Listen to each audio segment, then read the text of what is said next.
Muhammad SAW didatangi oleh seorang wanita, di mana wanita itu, sahabat wanita tersebut, dia itu membawa hadiah untuk Nabi berupa jeruk, jumlahnya 10 biji, dibawa kepada Nabi kita Muhammad SAW. Lalu kemudian diletakkan di depannya. Nabi katakan, terima kasih, ini adalah buah kesukaanku. Tapi beliau tetap berada di situ. Berarti apa? Dia ingin Nabi SAW memakannya. Dimakan satu, Masya Allah, enak betul jeruknya. Masih juga di situ, dimakan lagi kedua, ketiga, sampai 10 habis. Senang, gembira, bahagia karena 10 biji yang dibawanya semuanya dihabiskan Nabi Muhammad. Baru dia pergi. Setelah dia pergi, sahabat Nabi mau tadi melototin terus gitu ya. Jeruk kok biasanya dibagi-bagi, kok sekarang dimakan semuanya. Sehingga kata sahabat Nabi, ya Rasulullah, tumben ya Rasulullah, enggak seperti biasanya. Biasanya kalau engkau dapat sesuatu pasti dibagi-bagi kepada kami. Apa katanya Rasulullah? Minta maaf, itu jeruk yang saya makan tadi kecut semuanya. Kalau seumpama saya bagikan kepada kalian, lalu kemudian kalian itu menampakkan ekspresi wajah karena kecutnya yang kau makan itu, nanti kesian si perempuan yang berikan itu. Biarkan aku yang makan semuanya, dan aku yang menanggungnya, dan aku yang menjaga perasaannya. Itu akhlak yang mulia Nabi Muhammad SAW. Praktiknya itu seperti itu.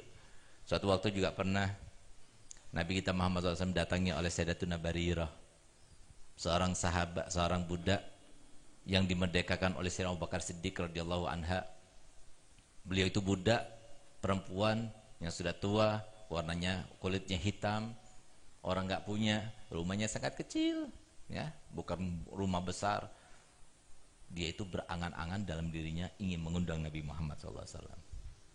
Dengan mudahnya, dengan pedenya, seorang nggak punya mau mengundang Nabi Muhammad SAW. Ah, itu karena akhlaknya mulia Nabi SAW. Nabi SAW itu dekat kepada siapapun, bukan hanya dekat kepada orang yang kaya atau dekat kepada orang-orang yang mulia, yang dihormati, enggak, kepada siapapun dekat.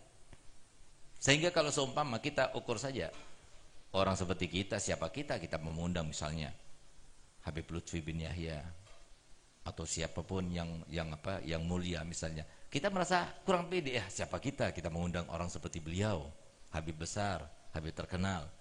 Tapi lihat bagaimana Nabi kita mau membaurnya kepada sahabatnya, sampai seorang Sayyidatuna Barirah yang enggak punya, yang rumahnya kecil, yang tidak dikenal oleh banyak orang, tapi dia itu memberanikan diri untuk mengundang Nabi Muhammad. Tapi kapan dia mengundangnya? Kalau aku sudah mendapatkan rezeki yang bisa disuguhkan pada Muhammad. Ditunggu bertahun-tahun. Kapan dia itu punya uang? Kapan dia itu punya harta yang kira-kira bisa menghormat dan menjamu Nabi Muhammad SAW? Ditunggu gak datang-datang, sampai kemudian Sayyidina Abu Bakar Siddiq radhiyallahu anhu arda, dia membagikan sedekah. Di antara yang bagikan sedekah itu adalah berupa makanan yang sangat lezat dan paling lezat di zamannya. Apa itu? Gandum yang dicampur dengan daging. Kalau sekarang ini seperti harisah. Jadi makanan harisah itu makanan yang sangat mewah karena mahal. Begitu mendapatkan harisah, maka girangnya Sayyidah Barirah luar biasa. Sekarang aku bisa mengundang Nabi Muhammad SAW. Bukan untuk dirinya, tapi dia kumpulkan itu makanan itu untuk Nabi, untuk mengundang Nabi kita Muhammad SAW. Datang kepada Nabi Muhammad, kemudian dia berkata, ya Rasulullah, aku ingin mengundang engkau ke rumahku. Gal baik, siap, aku akan datang. Coba lihat. Dan subhanallah, kalau Nabi SAW diundang sama orang nggak punya, sama orang yang punya beda. Kalau yang mengundang Nabi SAW itu orang nggak punya, dia cepat datangnya. Tapi kalau diundang sama orang yang punya, tepat waktunya. Kalau orang yang mengundang Nabi SAW orang nggak punya, dia datang sebelum waktunya. Tapi kalau dia diundang sama orang yang punya, sederhana atau punya, maka dia datang tepat waktunya. Kenapa demikian? Sebelum ada perasaan dalam hati orang yang mengundang Nabi SAW, mentang-mentang saya orang nggak punya, Nabi SAW kemudian terlambat. Sebelum itu datang, maka Nabi SAW sebelum waktunya sudah datang. Itu diantara akhlaknya Nabi kita Muhammad SAW.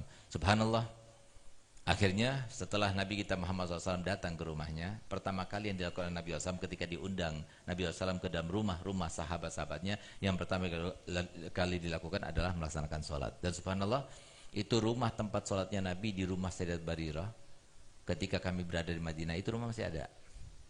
Kecil sekali, dan alhamdulillah kita sempat sholat dan sekarang sudah dirobohkan. Subhanallah, ketika Nabi SAW itu sudah sholat dan disuguhkan makanan, kebetulan Nabi SAW meminta izin waktu diundang. Bolehkah aku membawa beberapa sahabat-sahabatku? Gal silakan. Dibawalah Sayyidina Abu Bakar, bawalah Sayyidina Umar, bawa beberapa orang. Ketika sampai di sana disuguhkan makanan itu, Sayyidina Umar langsung tahu. Gal Rasulullah, jangan makan. Kenapa Umar? Ini adalah sedekah yang dibagikan oleh Sayyidina Abu Bakar Siddiq.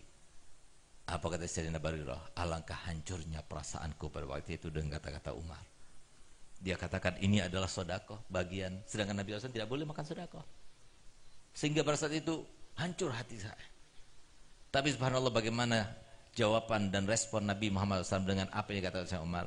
Ya Umar, benar ini sedekah Abu Bakar pada Barirah, tapi ini dari Barirah kepada saya ini adalah hadiah dan ini boleh aku makan. Subhanallah. Jadi setelah dia mendengar kata-kata Nabi SAW, apa kata Sayyidina Barirah? Demi Allah, aku tidak pernah senang setelah aku masuk ke dalam agama Islam, mendapatkan taufik daripada Allah, melebihi daripada senangnya aku mendengarkan kata-kata Nabi Muhammad SAW. Menjaga perasaan orang, menjaga perasaannya. Suatu waktu pernah Nabi kita Muhammad SAW dengan haibahnya, wibawanya, yang dikatakan dalam sejarah siapapun yang melihatnya kalau dia itu cinta, senang, maka dia itu akan cinta langsung. Hanya satu kali pandangan. Tapi kalau dia memusuhi, maka dia akan merasa takut. Itulah Nabi kita Muhammad SAW. Sehingga suatu waktu ketika beliau itu sedang berjalan, tiba-tiba datang seorang sahabat perempuan yang berpapasan dengan Nabi Muhammad. Nabi Muhammad yang terdengar kemuliaannya, keistimewaannya dan sebagainya, tiba-tiba ada di depannya, sehingga bergetar, badannya itu bergetar. Apa kata Muhammad? Enggak ya ummah, wahai ibu, janganlah kamu takut, jangan kamu bergetar begitu. Aku ini adalah seorang wanita yang makan dendeng sama seperti kebanyakan kalian. Sehingga apa? Kemudian hilang dan hilang. Suatu waktu Nabi kita Muhammad SAW pernah naik kuda. Ketika naik kuda, tiba-tiba anak-anak budak yang biasanya di jalanan itu, kebetulan mereka itu dapat hadiah, dapat makanan, sehingga mereka itu sedang asik-asiknya makan di pinggir jalan. Tiba-tiba Nabi Muhammad SAW lewat. Maka anak-anak budak itu mengatakan, "Ya Rasulullah, kemarilah makan bersama kami." Marhaba, dia turun. Kemudian duduk bersama mereka. Duduknya sama seperti mereka, tanpa harus jongkok dulu, tidak, tapi duduk seperti mereka. Walaupun dia pakai gamis, tapi dia duduk seperti mereka. Kemudian makan dengan lahapnya. Setelah dia makan, apa kata Muhammad? Sekarang aku sudah penuhi undangan kalian. Besok kalian datang ke rumah Aisyah dan kalian aku undang untuk makan bersama aku. Lihat bagaimana akhlaknya Nabi Muhammad SAW. Siapa di antara kita mau yang seperti itu? Terkadang kita merasa angkuh untuk duduk bersama mereka, tapi lihat bagaimana Nabi kita Muhammad SAW. Suatu waktu pernah Nabi kita Muhammad SAW bertemu dengan seorang budak kecil yang menangis. Ketika Nabi SAW melihat ada budak perempuan kecil menangis, maka kemudian Nabi SAW turun menghampiri budak itu. Ditanya, "Kenapa kau menangis?" "Gal, iya, aku diperintahkan oleh tuanku untuk membeli sesuatu di pasar, tapi ternyata uangnya hilang." "Baik, berapa uangnya?" "Sekian, ini uangnya." Setelah diterima uangnya, maka, "Tapi aku takut pulangnya." "Kenapa?"